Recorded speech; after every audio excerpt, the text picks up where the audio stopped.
ঈদের খুশি, ত্যাগের হাসি। কুরবানি কেবল একটি পশু জবাইয়ের আনুষ্ঠানিকতা নয়, বরং নিজের ভেতরকার অহংকার, স্বার্থপরতা এবং পশুত্বকে বিসর্জন দেওয়ার এক মহান পরীক্ষা। আল্লাহর সন্তুষ্টির জন্য নিজের প্রিয় বস্তুকে উৎসর্গ করার মধ্যেই লুকিয়ে থাকে ঈদ উল আজহার প্রকৃত সার্থকতা। পবিত্র কুরবানি আমাদের শেখায় যে ভোগে নয়, বরং ত্যাগেই প্রকৃত আনন্দ। যখন আমরা আমাদের সামর্থ্য অনুযায়ী কুরবানি করি এবং সেই আনন্দকে সমাজের অসহায় ও দরিদ্র মানুষের সাথে ভাগ করে নেই, তখন তাদের মুখে যে হাসির ঝিলিক দেখা যায়, সেটাই হলো ত্যাগের হাসি।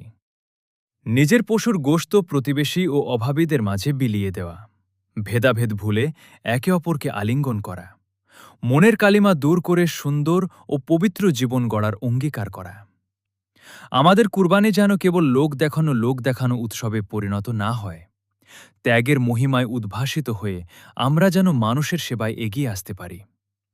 ত্যাগের বিনিময়ে যে নির্মল প্রশান্তি অর্জিত হয়, তাই হোক এবারের ঈদের আসল প্রাপ্তি। সবাইকে পবিত্র ঈদ উল আজহার শুভেচ্ছা। ঈদ মুবারক।